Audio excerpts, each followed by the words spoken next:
The GRCS is a powerful tool, and in the hands of a trained operator, it is capable of doing some amazing work.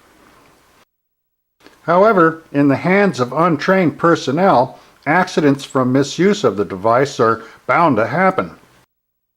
So it's very important that any persons intending to use the GRCS for the first time receive some empirical training in the application and proper use of the device before going out and actually using it. The GRCS has a safe working load limit of 2,000 pounds, which is easily accomplished through its internal reduction gearing and hands of a single operator. And I'm going to point out right here and now that any more than one set of hands cranking on the handle of this device is one set of hands too many. Not only is it possible to break the handle, but much worse, a line, a block, or a rigging point could also fail. So when pulling or tension in a line with the GRCS, always remember that it is strictly a single person operation. Under no circumstances should you have more than one person pulling on the handle. You can overload the system, you can break the handle, you'll be breaking rigging points, you'll run lots and lots of risks. This is a one-man operation. For the safety of everyone, it is essential the GRCS be mounted firmly.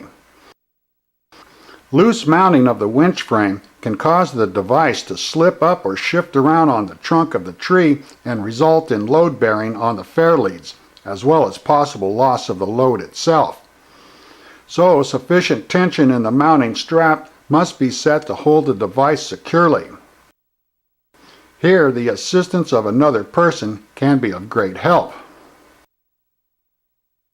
In most applications, the top of the frame mount should be aligned with the rigging point, or direction the line is coming from.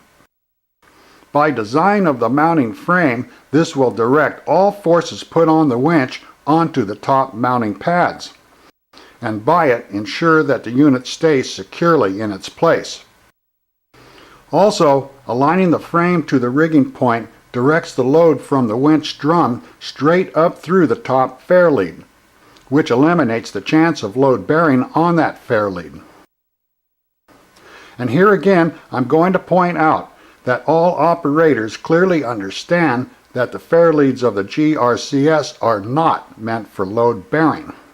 They are rope guides only. It's recommended that no more than 15 degrees of line deflection right against the top or side fair leads.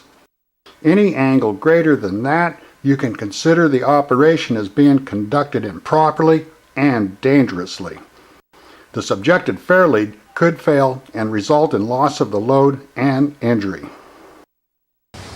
This is the worst thing you can possibly do. You're going to put all the load on that fair lead, and the winch is powerful enough that we'll be able to make that fair lead fail.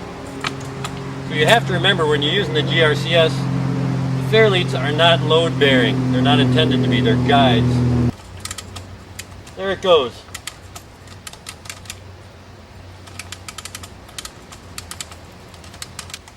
This fair lead is about to let go. There we go. It's something you never want to do with your GRCS. Bending the rope around the fair leads more than a few degrees, 15 degrees, is not recommended. In fact, you cannot do it. You cannot do it and be safe. Safe and proper use of the GRCS requires proper use of the fair leads, which means minimizing the rope bend, keeping it under 15 degrees. Okay, here we're going to demonstrate a side pull using the side fair lead, which would be okay in a light pulling operation, or if you're redirecting from one tree to another and you want to keep your GRCS away from the tree you're working on. However, in this case, we're going to be pulling a big load, and coming through that side fair lead is going to put a lateral load on the mount, and we're probably going to get to the point where we rupture bark on this tree. Hard side pulls with the GRCS can result in the entire unit shifting around the trunk and rupturing the bark of the tree. And as the mount moves, we increase the angle of deflection around this side fair lead. And if it moves beyond 45 degrees, there's a possibility that we can fail this fair lead and have some serious trouble with the winch. Which reflects poorly on one's work habits if this happens on a leaf tree, and it lays the ground for a liability suit by the property owner. I think it's safe to guess that if we left this kind of damage behind on a job site, we'd have a pretty unhappy customer, not to mention having committed a crime against nature by damaging this poor tree needlessly. This all could have been prevented by using a redirect block above the winch, preventing that lateral movement. Using a block to redirect the line for side pole applications is the recommended method. And now we'll be able to come straight through this upper fair lead, wrap it around the winch. We have no bend in the rope there whatsoever, so we're not adding to the load. So this is the optimal way to do a side pull with the GRCS, and the only way we recommend doing any pull of any significance. As with the GRCS, it is as important that the block be securely mounted so it doesn't slide down or around the trunk. And then put the handle in.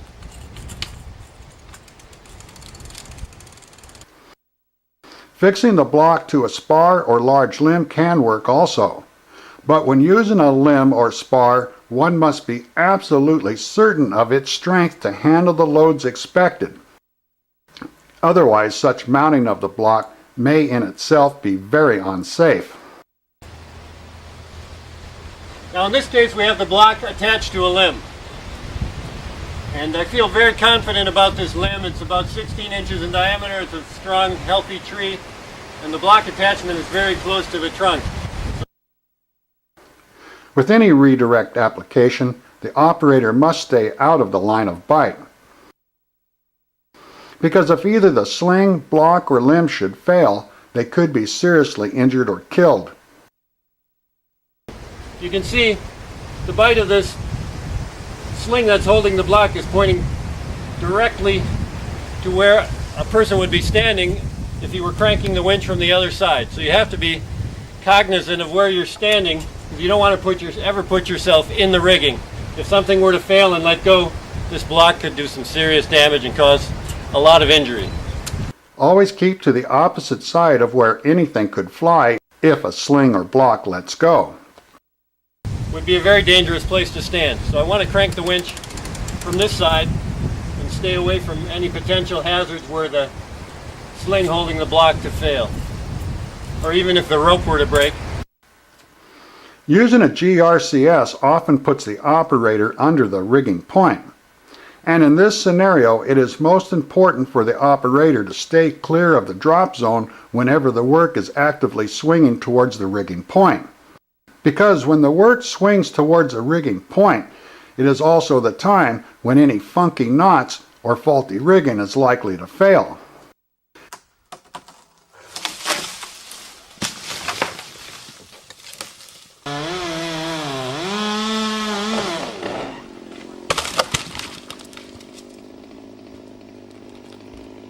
And two, when stepping into the drop zone to take the line out of the self-tailer to lower the work, the operator must be extremely careful and proficient in the method. Because when improperly done, the wraps can spin off the winch and result in the load falling on the operator. If that happens under a heavy load, you run the risk of spinning the ropes off the drum and the load coming down in a free fall. That is the absolute most dangerous thing you can do.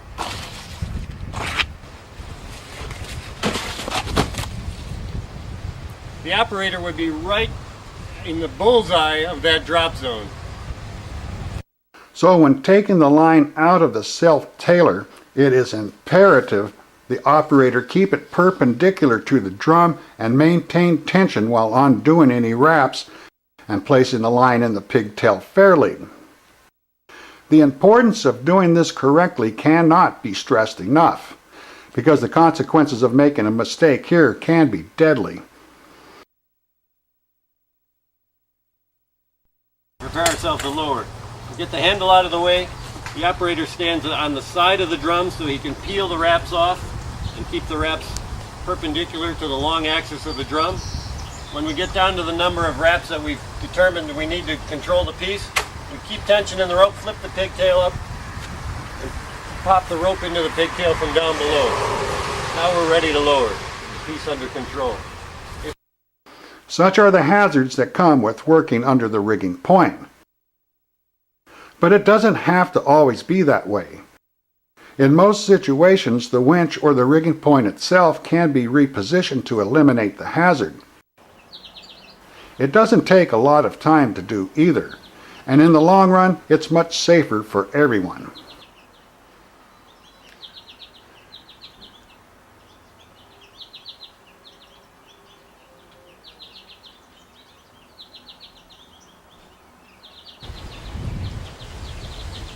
Ready to rig!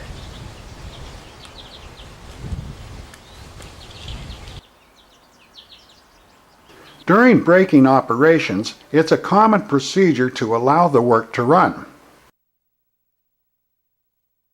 There's a number of reasons why. For one, by allowing the work to run gives a margin of safety for it to drop and swing clear of the climber. For another, it reduces the dynamic forces on the rigging points. And last, it just expedites the work. The operator of the GRCS must remember that when letting the work run, they should never stop it suddenly. Sudden stops can be hard on the rigging points and the pigtail fairlead. A good rule to follow is to position yourself so the line runs straight through the pigtail fairlead. If we're going to let something run, we need to be standing back and allowing the rope to run freely through the pigtail and let the wraps on the drum do the actual braking. If not, the drag on the line from running at an angle through the pigtail can have negative effects on one's ability to let it run smoothly.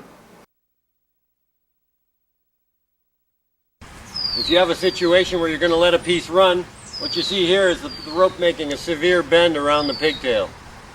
That's going to add a lot of extra friction and prevent the rope from running. And also, if you happen to have a hackle in the rope, the hackle can catch in this slot made by the pigtail bend. And here too, stopping the work suddenly can jolt the entire system and bend the pigtail. The exact degree is dependent on the number of wraps and the momentum of the work. But bending the pigtail fairlead can also cause it to fail. And if that happens, the load line can spin off the drum and you will lose the load. Remember, like the other fairleads, the pigtail is not a load-bearing component.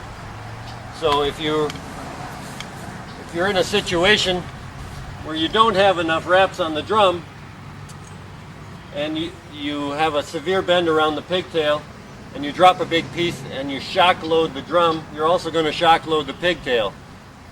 And that is potentially dangerous because with a severe enough shock load, you will be able to tear this pigtail off. It's kind of a fine point, but sometimes you can use the pigtail for extra friction, but you don't want to be doing that in a shock-loaded situation. And letting a piece run and breaking it slowly is something that is a skill that you have to develop over time, and develop it by starting with small pieces, letting them run, bringing them to a slow stop. The real danger in rigging big pieces comes when you let them run and let them build up a lot of potential or kinetic energy, and then you want to put the brakes on in a big hurry. That's when you can shock load the rope, you can shock load the block, you can shock load the rigging point, and that's where the real danger occurs. So, the true knowledge of rigging work comes only from years of experience. It cannot be learned overnight. What I can say for the beginner is, on each new job, start out with small pieces and advance gradually up to the larger ones. This way you can develop a better feel for it, and in the years ahead you will be safer, more proficient, and a better rigger.